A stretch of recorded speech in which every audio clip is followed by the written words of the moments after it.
স্বয়ং নিত্যানন্দকে একবার দর্শন করলে গৌরকে শতবার দেখা হয়। একবার যে নিতাই বলে গৌরের কৃপা শতবার পাই। বলো নিতাই নিতাই। তোমরা নিতাই বলবে না? বলো, তোমাদের চরণ ধরে বলছি, একবার নিতাই বলো।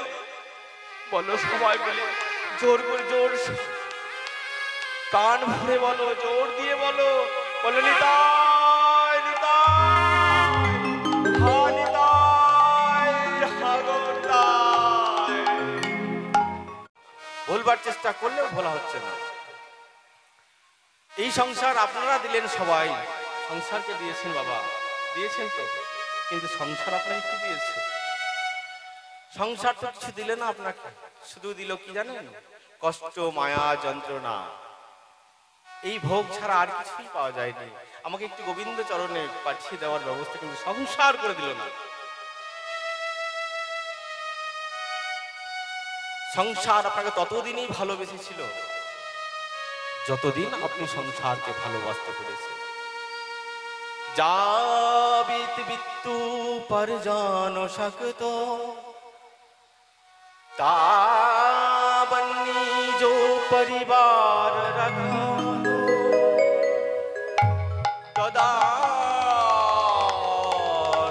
जराया जरागे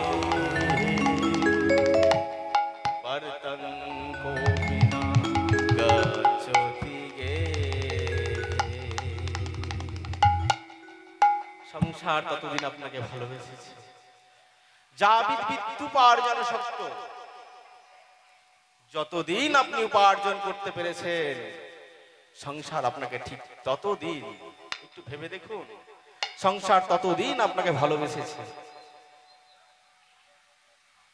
যাবিত বিত্তু উপার্জন শক্ত তাবন্নিজ ব্যতীত, তাছাড়া পরিবার রাখতো, পরিবার কিন্তু আপনাকে রাখবে না। মোট কথা দাঁড়ালো কোথায়? যাবিত বিত্তু উপার্জন শক্ত, কি গো তাই তো, তাবন্নিজ পরিবার রাখতো তদানু জরায়া জজ্জরা গেহে। যেদিন আপনি জরায় জরাজীর্ণ হয়ে যাবেন, সংসার একবারও চেয়ে দেখবে না, বাবা তুমি খাবে, খের খিদে পেয়েছে, বাবা তোমার কি খেতে মনে হচ্ছে, এই কথাগুলো কিন্তু বলবে। সংসার, এই সংসারে আমরা পড়ে আছি, এই সংসার আমাদের কি দিয়েছে গো? শুধু ত্রিতাপ জ্বালা ভোগ করাচ্ছে, শুধু ত্রিতাপ জ্বালা। আধ্যাত্মিক, আদি দৈবিক, আদি ভৌতিক, এই ত্রিতাপ জ্বালা, কষ্ট, যন্ত্রণা ভোগ করতে হচ্ছে আমাদের। আমরা একটু শান্তি পাচ্ছি না, যে কোনো উপায়ে আমাদেরকে কষ্ট পাচ্ছে হচ্ছে, কারণ আমরা সংসারী জীব, সংসারকে ভালোবেসেছি। আমরা স্মরণ করি না আসল আসল জায়গাগুলো, সঠিক পথ অবলম্বন করার মতো, নির্দেশিকা পথ অবলম্বন করার মতো আমরা সেই সমস্ত জায়গায় সন্ধান করতে চাই না। আমরা মায়া, মোহ, লোভ, লালসা এইগুলোর মধ্যে মত্ত হয়ে থাকছি। গীতাই বললো কি? কর্ম তো আমরা এখানেও করছি। গীতাই কি বলেছিল? कर्मण्यधिकारस्ते मा फलेषु कदाचन। কর্মণ্যধিকারাস্তে, হ্যাঁ কর্ম তুমি করে যাও, কর্ম তুমি করে যাও, ফলটা আমি দেব। ফলের আশা তুমি করো না, কারণ ফলটা আমার হাতে।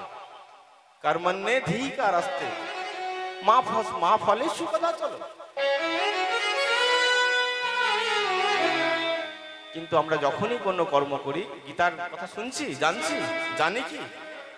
জানি না, বুঝি না, তবু আমাদের কর্ম করতে হচ্ছে। না বুঝে না জেনেও কর্ম করতে হচ্ছে। সেইখানে কি করছি আমরা? ফলের আশাটা আগে করছি। নিতাই গৌর বল, ফলের আশাটা আমরা আগে করছি। অজ্ঞানীর পরিচয়। আমরা অজ্ঞানী, মহামূর্খ আমি। তাই আমরা আমাদের জন্য, আমার জন্য, আত্মসুখের জন্য আমি আমার ফলস্বরূপ আশা করে বসলাম, কিন্তু গীতা অনুসরণ করলাম না। আজ সনাতন অবলম্বী মানুষদের দেখুন, আমরা দুই পাতা গীতা অধ্যয়ন করতে জানি না, করতে পারি না। সাধুগুরু বৈষ্ণব যদি আমাদের বাড়িতে আসেন, সামান্য কিছু কথা কাটিয়ে আমরা ভালো কাপড়, ভালো জামা, ভালো দক্ষিণা, দান দক্ষিণা করে তাকে বিদায় দেওয়ার চেষ্টা করি। মূলত আমাদের সঠিক জায়গাটা গুরুদেব বলতেও সুযোগ পেলেন না, আর আমি তাকে বলতে সুযোগও দিলাম না। গীতায় প্রত্যেকটা মানুষের জীবনের নির্দেশিকা দেওয়া আছে, পথ নির্দেশিকা দেওয়া আছে। গীতা শুধু হিন্দু মানুষের জন্য নয়, গীতা সারা বিশ্বে সারা জীব জগতের জন্য। কারণ গীতায় বলে দেয় আপনি কোন পথে চলবেন, কিভাবে চলবেন, সেই পথ নির্দেশিকা ভগবান স্বয়ং বলেছেন। কুরুক্ষেত্রের মাঠে ভরতকে বলছেন, ভরত বংশ জাত অর্জুনকে বলছেন, এ অর্জুন তুমি গান্ডীব তোলো, যুদ্ধ করো। অর্জুন বললেন, সখা আমি কেমন করে যুদ্ধ করব? আমার বিপক্ষে যারা রয়েছে সবাই তো আমার পরম আত্মীয়। ওই তো আমার কাকু রয়েছে, ওই তো দাদা রয়েছে, ওই তো আমার শ্বশুর মশাই, শাশুড়ি মা, শালক সবাই তো রয়েছে। আমি কার সঙ্গে যুদ্ধ করবো সখা? এই যুদ্ধ আমি করতে পারবো না। আমি আত্মীয়কে ক্ষতি করতে পারবো না, আত্মীয়কে বধ করতে পারবো না। ভগবান বললেন, দেখো অর্জুন, গান্ডীব তোমাকে তুলতেই হবে, কারণ তুমি না বুঝে এই কথাগুলো বলছো। আচ্ছা অর্জুন, আমাকে একটা প্রশ্নের উত্তর দাও তো। যদি তারা তোমার পরম আত্মীয় হয়, স্বয়ং গুরুদেব পর্যন্ত আছেন, যদি তারা তোমার পরম আত্মীয় হন, তাহলে কি যুদ্ধক্ষেত্রে তোমার বিপক্ষে দাঁড়াতো? হাগো মায়েরা, যারা খুব পরম আত্মীয়, তারা কি আপনার বিরুদ্ধে আচরণ করে? যিনি গর্ভধারিণী মা, সে মা কি কখনো আপনার বিরুদ্ধে আচরণ করবে? জন্মদাতা পিতা, সে কি আপনার বিরুদ্ধে আচরণ করবে? তারা কিন্তু যাবে না। আপনার শালক যেতে পারে, শ্বশুর মশাই যেতে পারে, শাশুড়ি মা যাবে, আর অন্যান্য আত্মীয় স্বজন যাবে, কিন্তু মা বাবা তো কখনো যাবে না। ফলে অর্জুন, এই জগতে আপন বলতে যদি কেউ থেকে থাকে তাহলে মা। মায়ার বদ্ধ জীবের কথা বললাম। আর ভগবান শ্রীকৃষ্ণ বলছে, অর্জুন দেখো, যদি কেউ আপন আত্মীয় হতো তাহলে কিন্তু এরা বিপক্ষে কেউ দাঁড়াতো না। অতএব গান্ডীব তোলো, গান্ডীব ধরো, করো যুদ্ধ। এই যুদ্ধক্ষেত্রে তোমার যদি জয় লাভ হয় তবুও লাভ, আর যদি তোমার পরাজয় হয় তবুও তো লাভ অর্জুন, তবুও লাভ।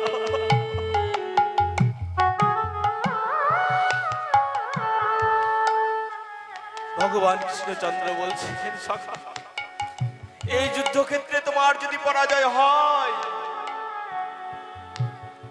তবু তোমার লাভ, আর যদি যুদ্ধক্ষেত্রে জয়ী হও তবুও তোমার লাভ। সখা আমি তো তোমার কথা বুঝতে পারলাম না, একটু বুঝিয়ে বলবে? অর্জুন হে সখা, এই যুদ্ধক্ষেত্রে তুমি যদি জয় লাভ করো তাহলে তোমার হবে স্বর্গ লাভ, সাম্রাজ্য লাভ। যদি যুদ্ধক্ষেত্রে জয় লাভ করো তাহলে তোমার হবে সাম্রাজ্য লাভ, এই সাম্রাজ্যের রাজা হবে তুমি, এটা একটা লাভ। আর যদি তোমার পরাজয় হয় তাহলে কি হবে জানো? তাহলে তোমার সেটা লাভ হবে, কারণ তুমি যোদ্ধা স্বর্গ লাভ করে, পরাজয় হলে তোমার স্বর্গ লাভ। সাম্রাজ্য লাভ হবে যদি জয়ী হও, আর যদি পরাজিত হও তাহলে তোমার স্বর্গ লাভ। আপনারা জানেন মায়েরা, বাবারা, গুণীজন ব্যক্তি, আপনারা নিশ্চয় জানেন আমাদের পরলোকে যেতে হয়, ইহ জগৎ থেকে পরলোকে যেতে হয়, ঠিক কথাই। সেখানে চারখানা জমদুয়ারে দ্বার আছে, তাই তো? চারখানা দ্বার আছে। আমার এই বোনটা গান বাজনা জানে, খুব সুন্দরভাবে গান বাজনার সঙ্গে হাত চালাচ্ছিল দেখলাম, ভালো, খুব ভালো গান শেখো। হ্যাঁ, জমদুয়ারে চারখানা দ্বার রয়েছে। একটা দ্বার সতীদের জন্য, যারা সতী রমণী তাদের জন্য। তারা যখন ইহলোক ত্যাগ করে পরলোকে যাবেন, তখন সেখানে তাদের প্রবেশ হবে। আর পশ্চিম দ্বার নিষ্ঠাবান বৈষ্ণব ভক্তর জন্য। তারা যখন পরলোক দেহ রাখবেন, তারা সেই দ্বার দিয়ে জমদুয়ারে প্রবেশ করবেন। আর যারা যোদ্ধা মায়েরা, কথাটা শুনে রাখুন, অনেক মায়ের সন্তান, ভাই, দাদা, কাকা, বাবা, জ্যাঠা, কেউ না কেউ হয়তো আমাদের এই দেশ রক্ষা করার জন্য বর্ডারে বন্দুক, সারাদিন বন্দুক নিয়ে দাঁড়িয়ে আছে। কি প্রখর রোদ, কি বৃষ্টি, কি ঝড়, কি তুফান, কিচ্ছু মানে না। দেশকে সুরক্ষা করার জন্য, সেই দেশকে শান্তি দেওয়ার জন্য নিজের জীবন দায়িনী হয়ে বন্দুক ধরে দাঁড়িয়ে রয়েছে। সেই যোদ্ধা বা সমাজে উন্নয়নের কোন যোদ্ধা যদি মারা যান, তারা যাবেন পূর্ব দ্বার দিয়ে। আর আমার মতো হতভাগা যখন আপনাদের এই জগতের চরণ ছেড়ে ওই জগতে ফিরে যাব, সেই মহাপাপীর জন্য দক্ষিণ দ্বার খোলা রয়েছে। আমাকে যেতে হবে হয়তো সেই দিন দক্ষিণ দ্বার। এই চারখানা দ্বার রয়েছে। তবে অর্জুন, তুমি তো পূর্ব দ্বার দিয়ে প্রবেশ করবে, তোমার কি চিন্তা? স্বর্গরাজ্য দুই লাভ হবে, তুমি যেখানে পরাজিত, জয়ী হও বা পরাজিত হও। অতএব তুমি যুদ্ধ করো, কর্ম তুমি করে যাও, ফল আমি তোমাকে দেব। গীতায় তিনি বললেন, যদা যদা হি ধর্মস্য ভবতি ভারত অভূর্থনম ধর্মস্য তদাত্মানম সৃজামঃ সাধুরং বিনাশায় চ দুষ্কৃতম ধর্মসংস্থাপনার্থ সম্ভাবামি যুগে যুগে।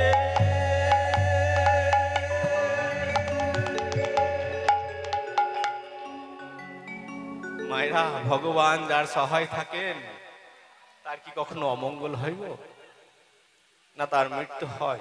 রাখে হরি তো মারে কে, আর মারে হরি তো রাখে কে? অতএব আমাদেরকে সেই হরির পথ অনুসরণ করে, হরির কথা অনুসরণ করে আমাদের জীবন যাত্রা করতে হবে। সংসারে থাকুন, সংসারে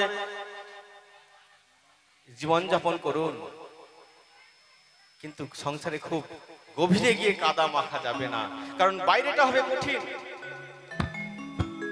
বাইরে মানুষটাকে দেখে মনে হবে খুব শক্তপোক্ত মানুষ, খুব কঠিন মানুষ, কিন্তু ভিতরটা হবে ভগবানের চরণের সেবপুর মন্দির।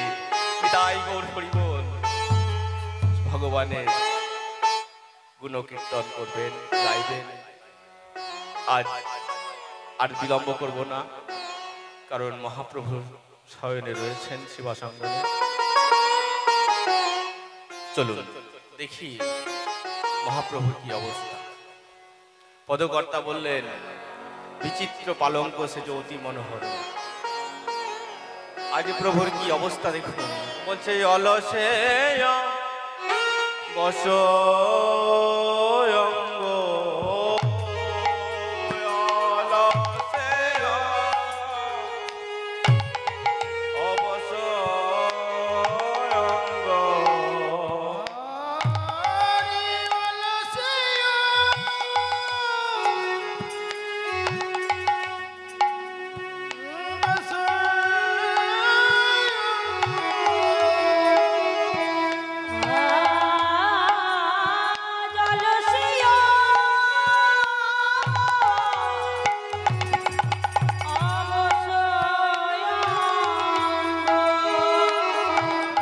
গোরা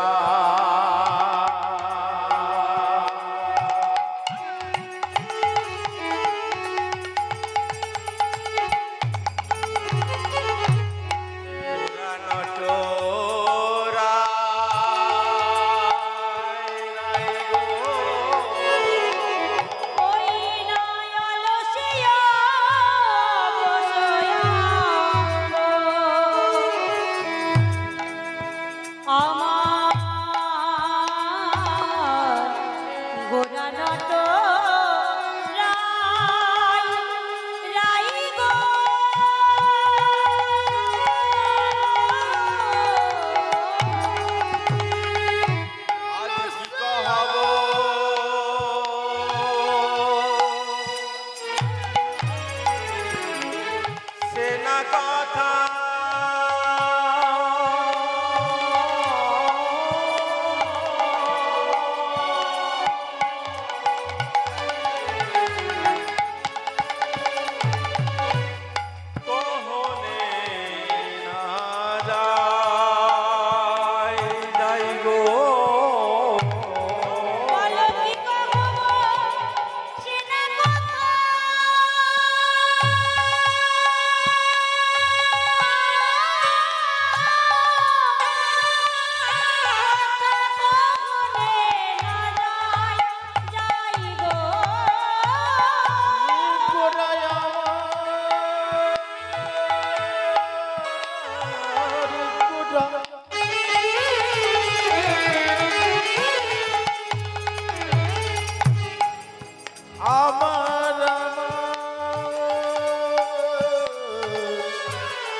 ভাবে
সবার কথা বলা তো যাই না, গৌর হরির সজ্জার কথা বলা তো যাই না, যতই বলি ততই হরি বলা তো যাই না, গৌর হরির সবার কথা বলা তো যাই না, যতই বলি ততই হরি বলা তো যাই না, যতই বলি ততই হরি বলা তো যাই না, যতই বলি ততই হরি বলা তো যাই না,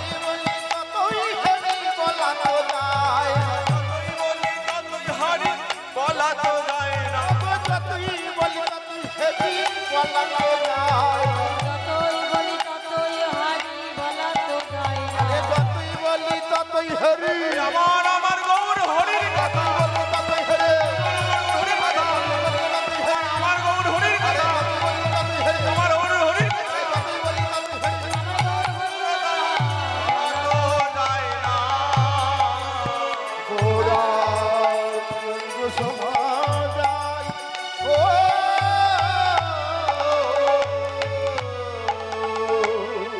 কি হলো?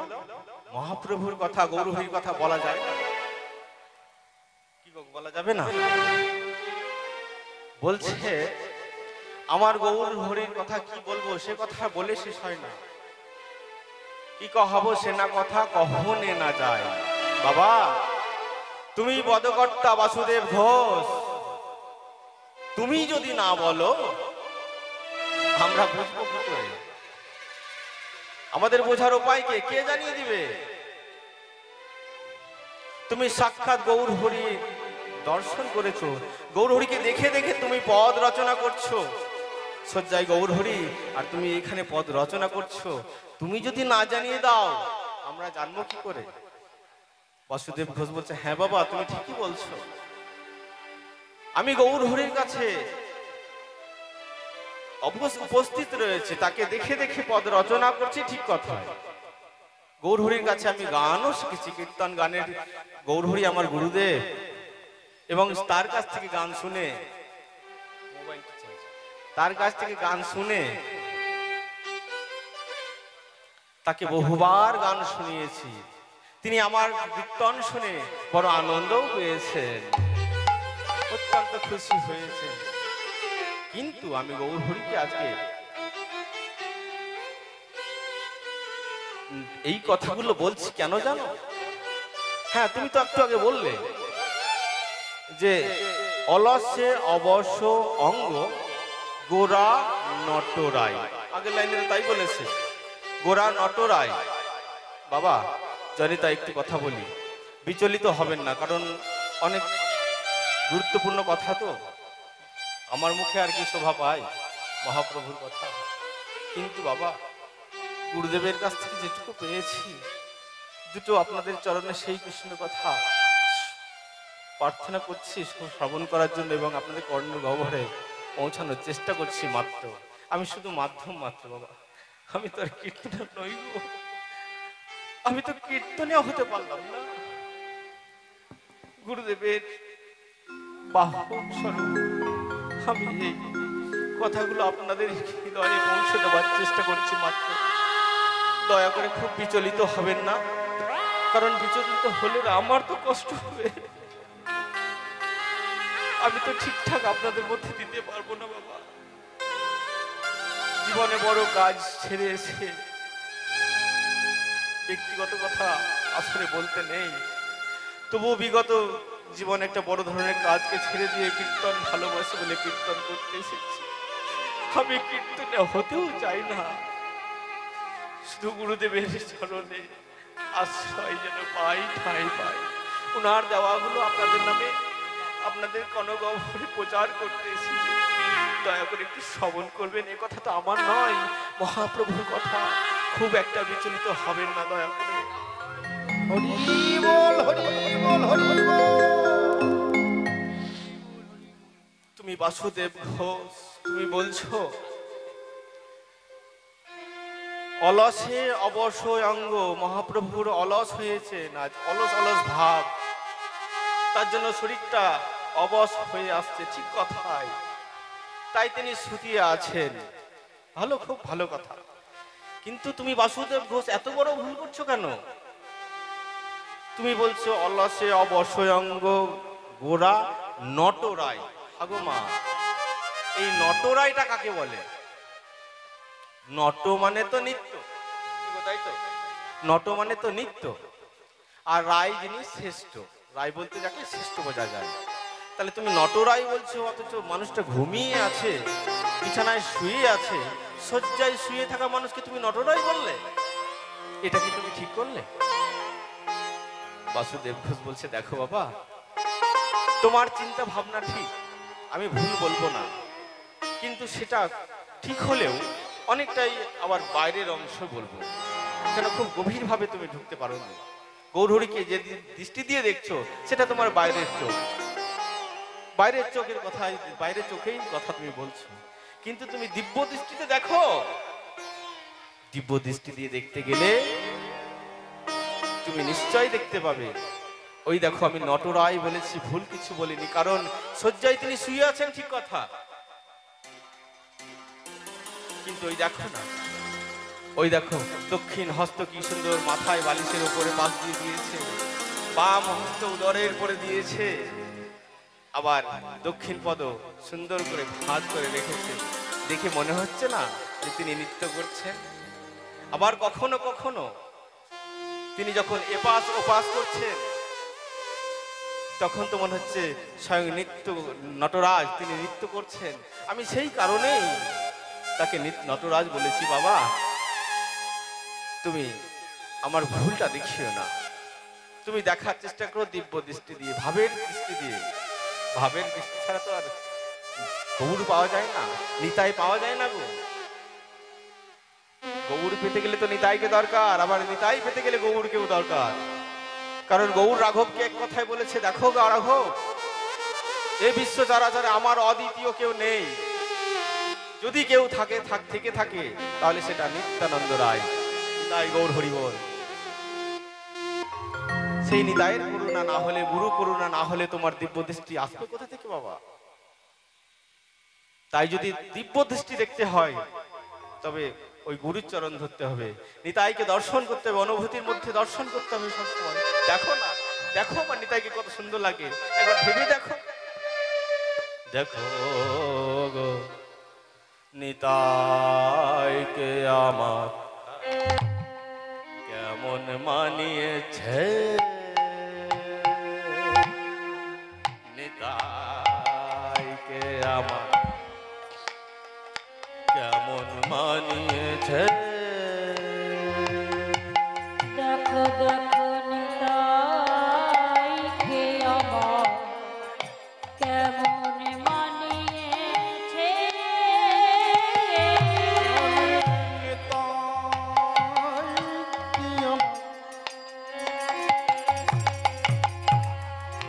কেমন মানিয়ে নীলম্বর বসন খানি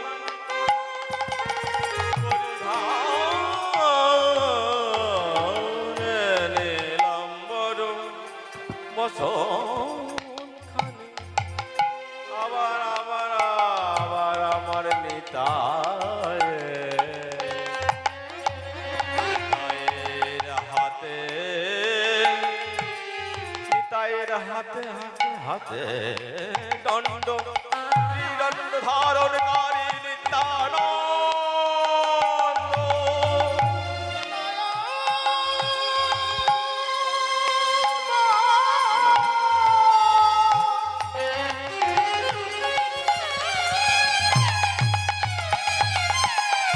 কর্ণে কুণ্ডল ওই গলে বনমালা দলে অবধূত রূপে নিতাইকে আমার চেয়ে দেখো দেখো দেখো গো, দেখো দেখো নিতাইকে আমার কেমন মানিয়েছে, নিতাইকে আমার কেমন মানিয়েছে। নিতাইয়ের হাতে দণ্ড, হাতে দণ্ড আবার কর্ণে কুণ্ডল, হাতে দণ্ড কর্ণে কুণ্ডল আবার গলে গলে গলে গলে গলে বনমালা বনমালা। দেখো নিতাইকে আমার কেমন মানিয়েছে।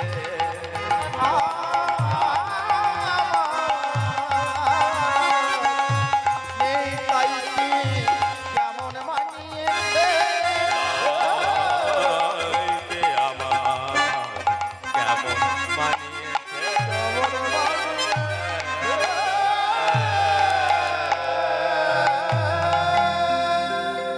সেই স্বয়ং নিত্যানন্দকে একবার দর্শন করলে গৌরকে শতবার দেখা হয়। একবার যে নিতাই বলে গৌরের কৃপা শতবার পাই। বলো নিতাই নিতাই, তোমরা নিতাই বলবে না? বলো, তোমাদের চরণ ধরে বলছি একবার নিতাই বলো, বলো সবাই মিলে জোর করে, জোর কান ভরে বলো, জোর দিয়ে বলো, বলো নিতাই নিতাই, হা নিতাই, হা গো নিতাই। সেই নিতাইয়ের করুণা না পাইলে আপনি পাবেন গৌরের করুণা, তবে আপনার দিব্য দৃষ্টিটা খুলবে। বাবা তুমি দিব্য দৃষ্টি দিয়ে দেখছে, দেখো আমি নটরায় বলে তাকে কোনো খারাপ কিছু বলি নাই। কারণ এপাশ ওপাশ যখন করছে গৌরহরিকে তখন কেমন লাগছে জানেন? বিছানার মধ্যে ফুলের মধ্যে যখন এপাশ ওপাশ করছে, কবি চোখে বর্ণনা করছেন, সুন্দরভাবে কলম দিলেন, বলছে যেন মেঘের উপরে বিদ্যুৎ ঝলকানি দিচ্ছে। ও গো মেঘের রবি জুড়ে দেবা। ওই রামের বিজরে কি বা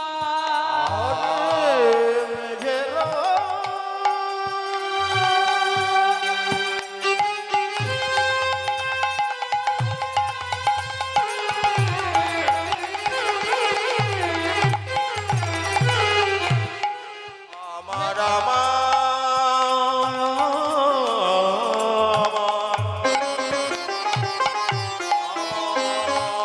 আমার মহাভাবনে গৌরে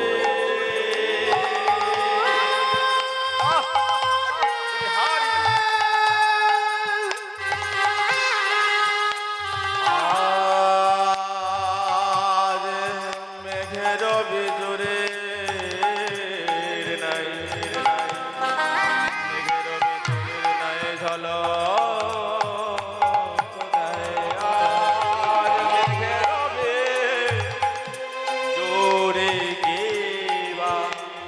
ওই রামের বিজরে কি বা বাছানিয়া যাতনে গো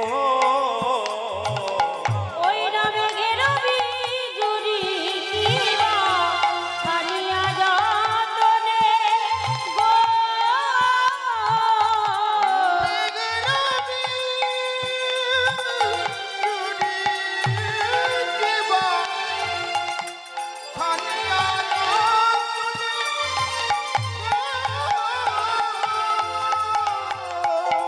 কত রুদা কত রস সুধা দিয়া বিধি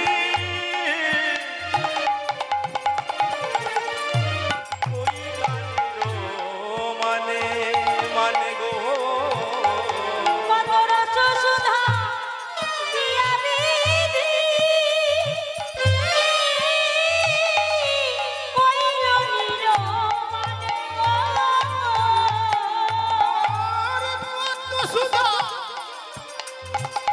বিদ্যা বিধি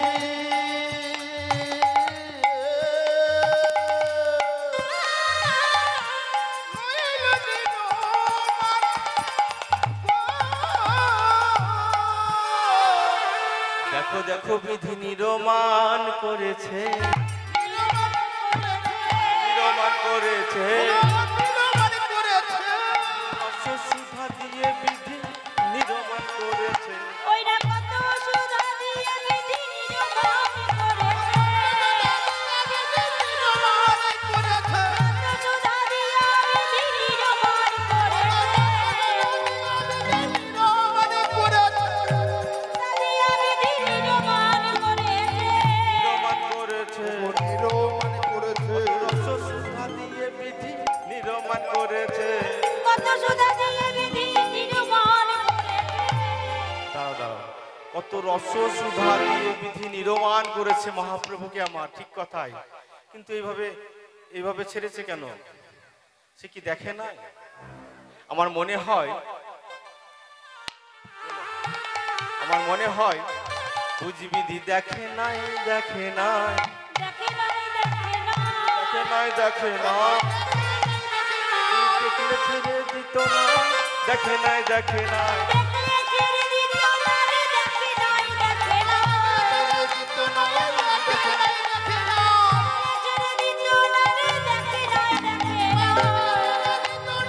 এমন মধুর মুরতি খানি এমন মধুর মুরতি খানি আমার মধুর মুরতি খানি দেখলে ছেড়ে দিত না দেখলে ছেড়ে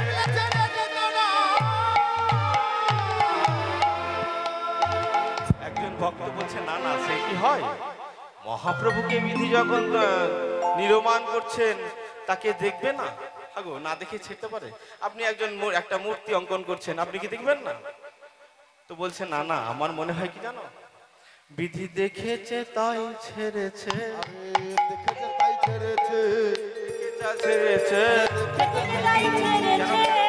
কেন কেন দেখে যা ছেড়েছে কেন? বলে জগজনের সেবা করবে বলে বিধি দেখে তাই ছেড়েছে গো।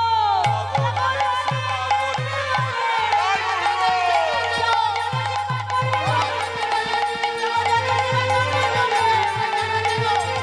করবে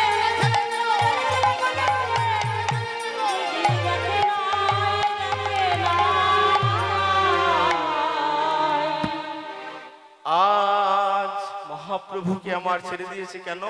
বলছে জগজনের সেবা করবে বলে। হাগো মহাপ্রভু স্বয়ং সচ্চিদানন্দ। তা মহাপ্রভু সচ্চিদানন্দ, তিনি স্বয়ং ভগবান, তিনি বিষ্ণু, কোনো অবতার নন, তাই তো গো? 10 যুগে 10টা অবতার, 4 যুগে 10টা অবতার এসছে, মিন কুর্ম বরাহ বামন নৃসিংহ আদি অবতার। এতগুলো মিন কুর্ম বরাহ বামন নৃসিংহ এই কটা? 5টা নাকি? 5টা অবতার, মিন কুর্ম বরাহ বামন আর নৃসিংহ, সত্য যুগে। তারপরে তেতা থেকে এসছে পরশুরা আমার রামচন্দ্র। আবার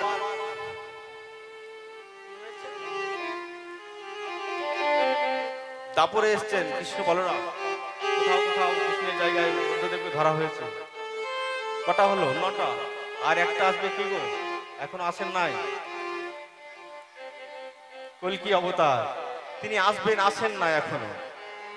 তাহলে 10টা। তাহলে মহাপ্রভু স্বয়ং বিষ্ণু, স্বয়ং ভগবান, তিনি সৎ, তিনি চিৎ, তিনি আনন্দ, তিনি লীলাময়। তাহলে সেই ভগবান কৃষ্ণচন্দ্র, ভগবান গৌরহরি আমার জগজনের সেবা করবে বলে। কেন গো? সেবা করার কি হয়েছিল তার? বলে বাবা ভক্ত হতে চেয়েছেন, যুগে যুগে তিনি ভগবান হয়ে এসেছেন, রাজার ছেলে হয়ে এসেছেন, এবার তিনি দরিদ্র কাঙাল হয়ে ভক্তের কি বাসনা, ভক্তের হৃদয় কত হতে পারে, কিভাবে ভক্তি সঞ্চারিত হয়, সেই ভক্তি আস্বাদন করার জন্য ভগবান এসেছেন। সেই ভগবান সেবা করবে। কেমন সেবা? এই আমাদের মতো কলি হতজীবকে উদ্ধার করবে, তাই তিনি এসেছেন। তাই সেই গৌরহরি আমার যে শয্যায় আছে, সেই শয্যার সুন্দর বালিশের মধ্যে শুয়ে রয়েছে, আর বাসুদেব ঘোষ দেখছেন আর কি করছেন?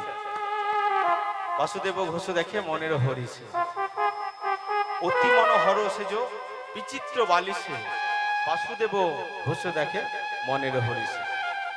বলে বাসুদেবের আনন্দ আর ধরে না, আনন্দ আর ধরে না, বাসুদেবের আনন্দ আর ধরে না, আনন্দ আর ধরে না, মহাপ্রভুর ভাব হেরে আনন্দ আর ধরে না, আমার গৌরহরির ভাব হেরে আনন্দ আর ধরে না, মহাপ্রভুর ভাব হেরে আনন্দ আর ধরে না, আমার মহাপ্রভুর ভাব হেরে আনন্দ আর ধরে না, মহাপ্রভুর ভাব হেরে আজ ভক্ত গণ দর্শন করে মহাপ্রভুর তাই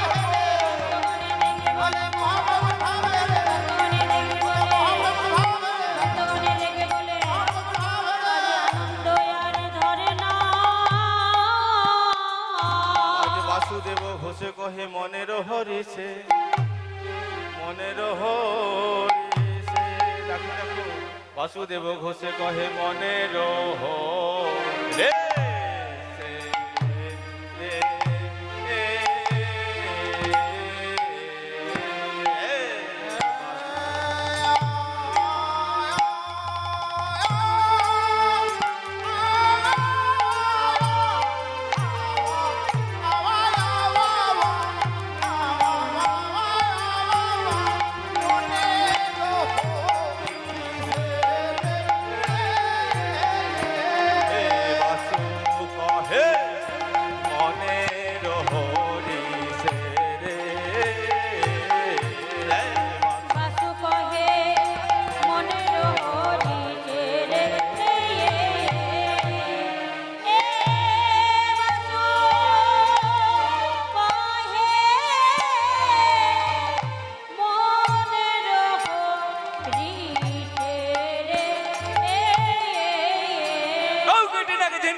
gini dai yau da gini naga gini dai yau da gini naga gini dai yau da gini naga gini dai yau da gini do gini da gini gini da gini da gini जाओ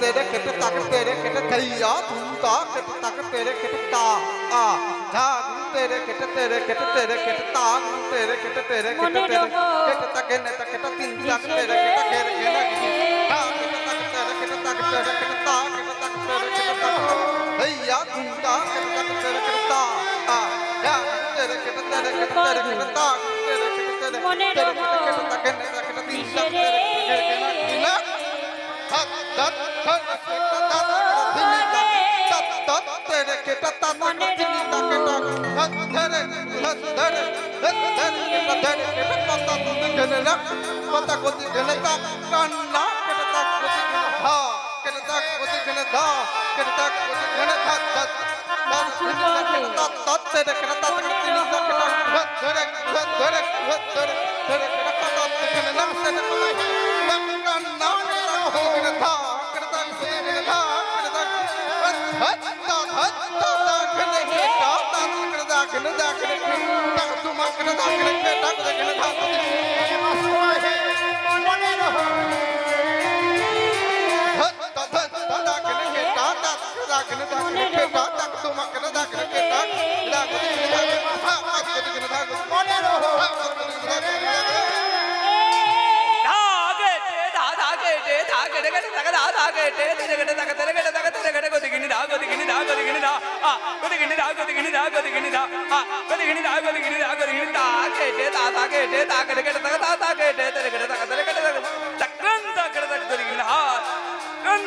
कर तेरे कर जा जा जा